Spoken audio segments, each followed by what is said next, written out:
Hey guys, welcome back to another video with Simply Gist. Thank you guys so much for clicking to watch. So guys, NANCY UMEH, who is Korra Obidi's elder sister, has come out with all her evidence that she has surrounding the divorce that happened with Korra Obidi, her sister, and Justin Dean. Guys, there was so much truth in those evidence, as she even received some death threatening from people or from fans of Justin Dean. Like, it wasn't a joke, guys. And that's her receipt. She has receipt. She has so much evidence. There you will get to know like the history of this their marriage and where it landed them. Thank you so much for watching. Please like, share, and support. Bye. Okay, so now this live is going to be a bit long, and that is because I'm going to be, let's say, debunking a lot of myths on the internet. I'm also going to be setting the record straight, as well as clearing my name, because for some reason, because the only reason why I'm receiving death threats at this point in my life, I would have imagined that, I was some sort of kingpin who was into some sort of criminal activity, for someone to be threatening my life over a social media issue that has nothing to do with them. Okay, so as you all know, in the past couple of days, there was an audio that was leaked. And from that audio, one party was heard saying that everything was fine, everything was perfectly fine, until I came into the picture. The person called me a fucking psycho and said quite a number of defamatory statements. So yeah, I'm going to talk about the time, how my relationship with this person started, and the role that I played in this marriage, the role that I played during the pre-divorce and post-divorce, post-separation rather, and the role that I will continue to play. So today I'm going to be reading, I'm going to be showing you guys chat history. Okay, I would say this first. Now that the divorce is officially over, as much as I would like this to die down, a group of people on Facebook especially have taken it too far. Okay, they have graduated from calling me a marriage destroyer and all that online to attacking my family, seriously. And that is why I'm doing this video. I got my very first death threat via email, and the person says that they hope, oh, hold on, I'm just going to read it. I hope you are happy now that you have succeeded in destroying your sister's marriage. I pray that you experience, hold on, English is not, I hope that you experience even worse. You will die before your time. I promise you this. Now, you think that you are happy? You are flaunting your marriage and you think that you are happy. You will die before your time. In my mind, I'm like, what is this? Okay. Okay. Well, I'm assuming that it's over. I do not want to talk about that, okay, for now. Today, I'm just going to show you guys what I've been going through because of my role, because of my position in this situation, and also to say that in addition to all the defamatory things that have been said online about me, about my family, in fact, to the point that I am being attacked every time for posting my family. Like, it's like, so, well, and all this started from what one person said and what one person, said to everyone that he was talking to. So he was saying everything was fine until Nancy came along. Well, I'll tell you what I did. Today I'm going to read everything that I did and how I destroyed it, so that you guys can, you can judge for yourself, if I actually destroyed it or not. Okay? So He was angry that I came into the picture. Before that, she was voiceless. She was already bitten. She couldn't say a word. She was taking all the abuse, every day. And then I came through with the receipts because people were reaching out to me.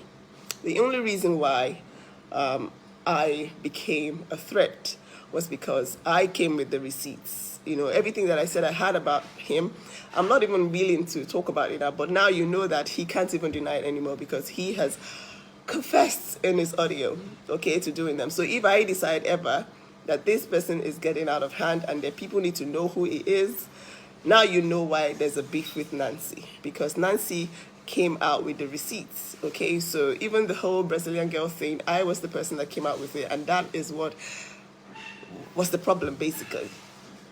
And so this person with the audio doesn't really realize how much trouble she's in.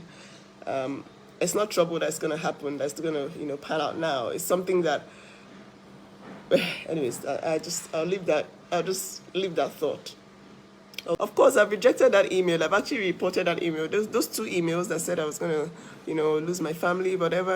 I hope I'm happy now. Blah, blah, blah. I've already saved everything. Everything is, don't worry, we're investigating. Okay? So now today I'm going to read through all the chats that I had with him. And, so you guys can see what is going on. Okay? I'm going to read through all the chats, our history on WhatsApp, and, perhaps on Instagram, so you guys can see how I destroyed the marriage, okay? So I'm going to flip this camera when I'm ready. Okay. I'm going to flip the camera so you guys can see the history of our conversation, okay? Where's the camera now? Okay.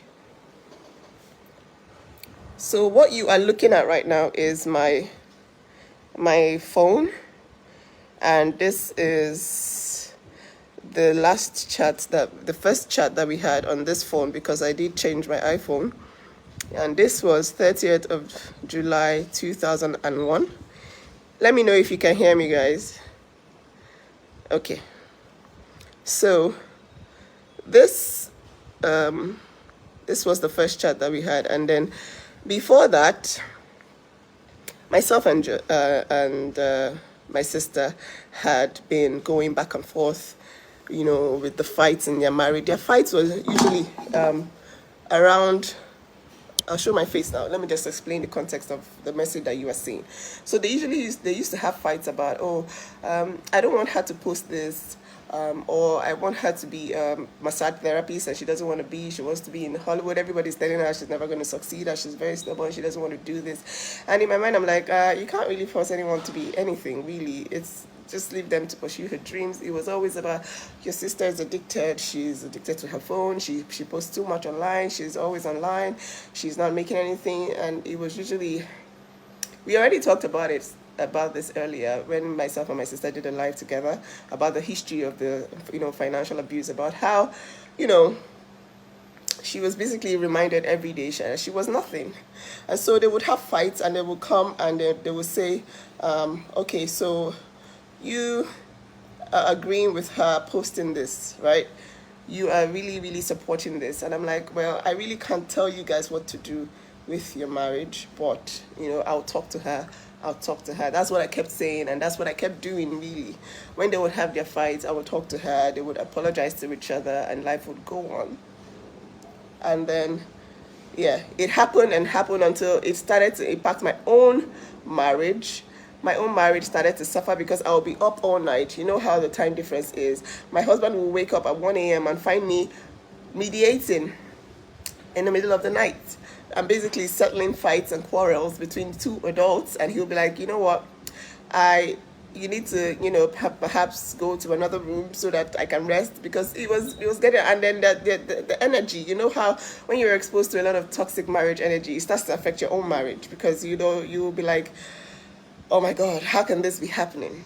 So it was starting to affect my marriage, and at some point I had to block him because every single thing was being reported. It was like every single post she made on Instagram, he would send it to me and say, see what she's about to post. So you agree with this? Are you trying to say you agree with this? And I'm like, really, you can't tell an adult what to do. I've talked to her, I've done my best, you know. I don't know the idea he had about African families, because I think he was assuming that, you know, we had the power to alter her life like that. Okay, so this is the beginning of our chat with this new phone, and then he sent me a video that she was about to post, and he says, help me explain why this is helping her, unless you support it. And then I blocked him because we had a call, and he was trying to accuse me of supporting nudity and her posting that stuff. He said he doesn't want her to promote her music with that video. I think she had done a video that he didn't like. So you see, it says blocked business. And then September 2021, I blocked the business. I don't know what. Okay, I think this was when he changed the business account to something else. At the time of the delivery, I unblocked him because, you know, they were having a baby. We had been communicating on Instagram, but then on WhatsApp, this is where he used to call me all the time to sort issues. And my husband was like, you guys, this is just too much, okay? Leave them to try and sort their issues by themselves. This was when he came and announced the divorce, and we advised both of them to please stay out of social media. Do not handle this on social media. He went ahead and announced it. And then he was complaining that she wasn't bothered. She was promoting her book like nothing happened. And I said, she can't post anything about the divorce online. He says, but people are calling her out for using the hype to promote a product. And I'm like, it's not about people now. Same people are calling you out for airing your dirty linen in public. People will always talk. He said, yeah, I prepared for that. I will accept the consequences. I lose everything in this.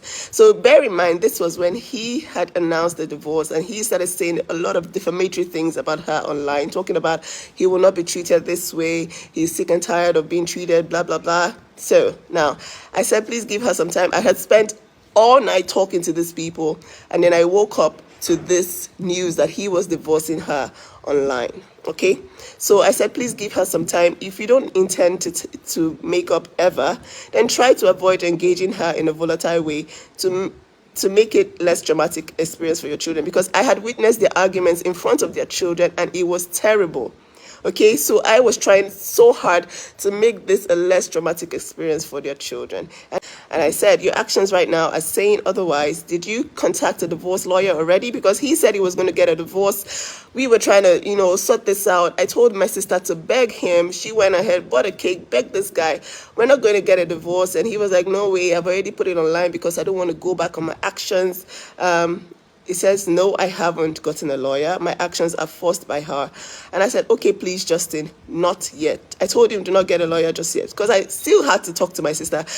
She refused to help me with the aspect of my business. And so this time, he was telling her that she needed to be his secretary and do his books and everything when she was in America. And she was trying to pursue her dreams. Every time she wanted to release a music video, he would tell her, oh, no, that's a stupid thing to do. You're not making any money from this. Basically, he was trying to tell her that this whole singing, dancing thing is not working. You need to become a massage therapist. You need to help me in my practice. And she's like, no, I don't want to do that. I really do not see myself doing that. Anyways, so he said that social media has brought him around 5 patients in the last 3 years. So he's trying to downplay the role of social media in his business. Basically, he's sending me how much he made in the last week on Facebook. This is the day that he accused her of trying to dislocate June's arm. He says and I said, and that day when I woke up, I saw that he had done a live video saying, repeat it. You remember the live video when he was saying, repeat it? Yes, so I woke up to that live video and I wasn't happy at all. So I said, hi, Justin, I just woke up to your live video, and a comment calling her a cheat. I guess you really want to go down the messy route, because he saw that the announcement of the divorce wasn't getting her attention. She was trying to promote her book, and we were trying to tell her, do not say anything about this divorce online. Please do not destroy your family any further. This whole mess is going to come down on you if you say a word. So he says he was drunk. After 5 years of physiological abuse, I wanted no way back. So he says he was trying so hard to make sure that they don't come back together by going online to do that. And he says, I was drunk. And I said, can you please leave the house? Because I witnessed the fight that they had in front of June. And if they had continued to stay in the same house, they would have hurt that child. And he said, it's 4 a.m. I'm like, if you are drunk, you are going to keep doing things. You're going to keep confronting her, telling her to repeat it, going live and destroying your family further. So you need to leave that house. Okay, we agreed no social media. You haven't contacted a lawyer yet. She has been tortured too. From all I've seen you do in the past 2 days, you are the troublemaker here. Yes, I am. I can't go back to her to be tortured again. This is me making sure of it. And I said, then find a lawyer and do the right thing. Divorce in peace and stop trying to drag your wife online. He says Korra's narcissism will never allow her to mend this. And I said, do this the right way. You're making the wrong decision. You're the narcissist here, Justin. Get a lawyer. You should really look up what a narcissist is. I'm sorry I hurt you. I was disappointed, guys. We had spoken for hours talking about how, please, you guys should try and sort this out. If you're getting a divorce, that's absolutely fine, but please, no social media. And then I wake up in the morning, and then I see that, oh my God, oh my God, oh my God, this guy. Anyways, so basically he's saying my family doesn't deserve this. He did something online. He constantly said stuff that made people start to think that my nieces were bastards. So in my mind, I was like, yo, you're not sorry. You put up a wrong narrative. You lied. You're going to destroy her. You said you're tired of the cheating. I said, imagine how you would feel if you woke up and then I said she's tired of you constantly beating her up. And I said, you beat her up and she never got, for once, got, demonized you like you've done. Again, I'm pissed off because I have woken up to more. He needs to get a DNA test for those girls, and it's pissing me the hell off. So he says, I'm sorry I hurt you. I broke. I regret going public. It was the only way in my emotionally unstable mind to make her stop. So he tried to get the lady in Canada to threaten us with a sex tape or something. Excuse me. So that person contacted me, and I told her to go ahead and post the video if she had a sex video, and then she should leave me. So I blocked her immediately before she even landed. She was like, hi, I have a sex video of your sister, because that was the time that I had all the evidence. I got all the evidence. So my sister told him that, oh, you know what, we have receipts now. So he was really pissed off. He was like, whoa, she didn't have this receipts before. So it's definitely Nancy. So he's angry that I'm in the US. He's pissed off that I'm here giving my sister all this ammunition. That was the time we exposed him on the Brazilian lady as well. He was so pissed off. So he brought up the sex tape, and then basically this lady contacted me, and I said, please go ahead and post it if you have something, because I really want to see the sex video. My sister was laughing. She was like, please go ahead and post it. She's like, oh my God, seriously, you want to use a sex tape? And I'm like, okay. Basically, the point of this video is to say that now that this whole thing is supposedly over, the people that have been carrying on with this narrative that Nancy was the one that did this and did that, I hope you can see now that basically the African in me did not want this divorce. The African in me was still hoping that, oh my God, we can still save this marriage, we can still save this. I was there mediating. Okay, I'm heartbroken, because you know how we are. We don't like divorce over here. But this has gone too far, okay? This has gone too far. The whole coming for my family, threatening me that I'm going to die. I'm going to die. I said, painful death. I'll die without my husband. Every time I post my husband, coming for my husband, saying, hey, so you're posting your husband and now, you've destroyed somebody. No, okay? Get your facts straight. And stop defaming me, because if I come for all of you guys, I will spend the money. Yes, I'm happy to be earning. I will spend that money and I will come for you, because you have to prove to me. First of all, you have to prove who gave my sister a bipolar diagnosis. Then you have to prove to me who made me a fucking psycho. You have to give me that diagnosis. Show me the diagnosis. And then third, you have to explain to people how I destroyed it, because I'm confused. I just wanted a situation where, okay, if you're divorcing, divorce peacefully. And that's what we've been praying for since. If you notice, after the whole restraining order thing happened, and he started to see his kids, we've been out for peaceful parenting, but it's not been easy because every week, every single week, different attacks trying to take these kids away from her. Okay? Different attacks just from nowhere. And then coming from someone who said, oh, he wanted to parent in peace, he didn't want any problems, he didn't want any troubles. I hope now that it's all over.